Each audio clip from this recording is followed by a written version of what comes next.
I, like many others, have started looking towards the NBA draft as a Toronto Raptors fan. So today we are going to talk about prospects near the top of the draft that the Raptors can select. Before I fully get into things, hello, my name is JJ Buckets. Usual drill, just make sure you're leaving a like on the video, subscribe to the channel if you're new here, plus if you plan on doing any responsible sports betting in the near future, just make sure to check out my link in the description below. I'm gonna leave a cautionary warning on this video.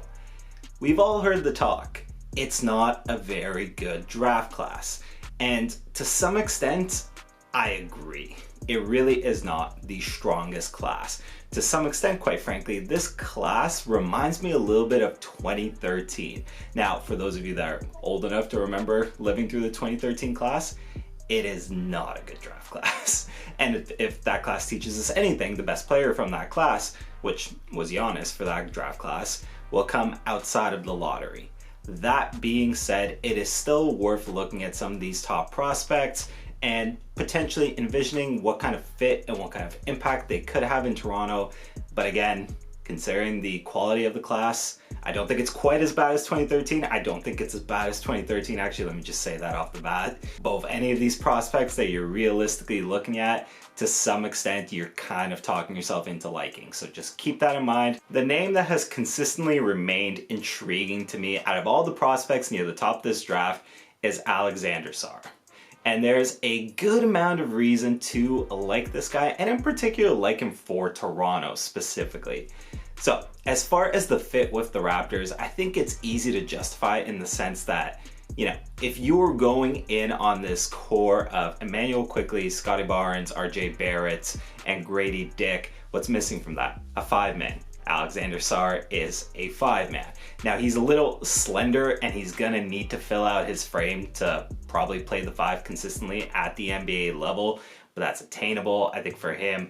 You look at this guy though, you look at the wingspan, you look at the mobility of this player, and it is hard not to get excited just seeing some of the things that he can do.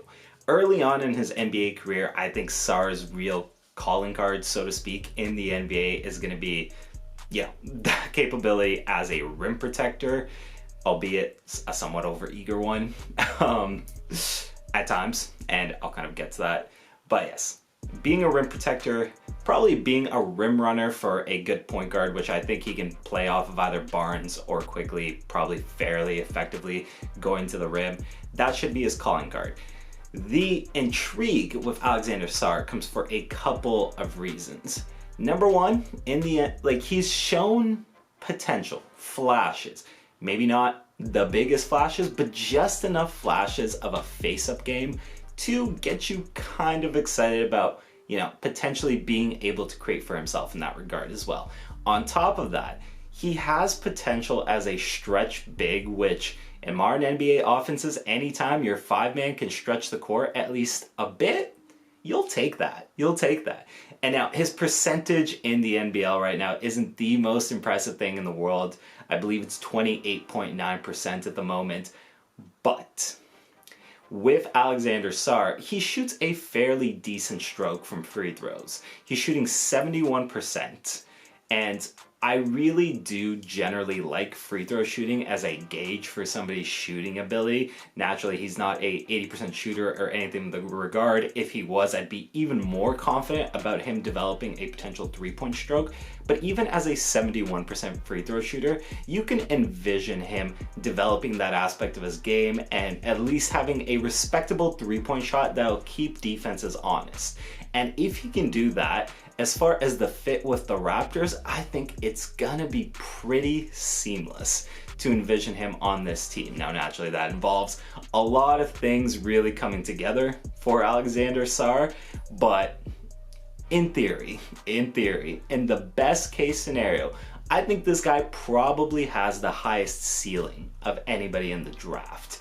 And if you're Toronto and let's say you jump a couple of spots up to like 2 or 3 or something like that, and he's still on the board, he's probably worth the risk because his floor isn't too bad as well. Even if he doesn't develop some of these extra aspects of his game, which are really what would put him over the top as a prospect, he's still probably a pretty good contributor in a rotation. And in a draft class that's not built to be necessarily too strong, you'll take guys that have safe floors. And I think with Sarr, he has a relatively safe floor. I think the issues with him, for me, really come from, you know, maybe a little bit of over-aggression defensively sometimes. Like, he's maybe a little over-eager sometimes to be a rim protector and to really get blocks, and that can leave him exposed.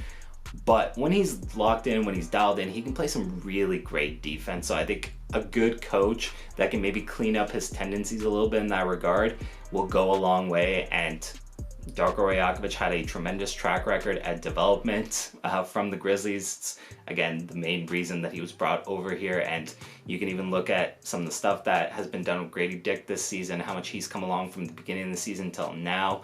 If you can get Sarr developed properly, that's going to be a very exciting prospect for you. So I like Alexandre Sarr. I think filling out his frame is going to be big. Pun, I guess, unintentionally placed there. Filling out his frame is going to be huge for him potentially reaching a ceiling. Consistently, you know, knocking down perimeter shots, I think will open up his offensive game a lot. And if he can create for himself, that'll be a big separator in terms of the ceiling of what he can be. But even as a floor, he's got a relatively safe one. If you're Toronto, and the positional need is obviously kind of there to some extent.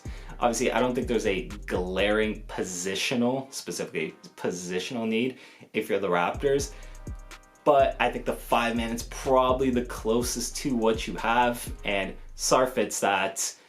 There's a decent amount of reason to believe that should he be on the board and should the Raptors be in position to take him, this is the guy that you probably take a swing on at the top of the draft. So that's going to do it for me today when it comes to this kind of stuff, and when it comes to the draft, and when it comes to in particularly this draft that isn't maybe necessarily solidified in terms of like genuinely who the best players in the draft are.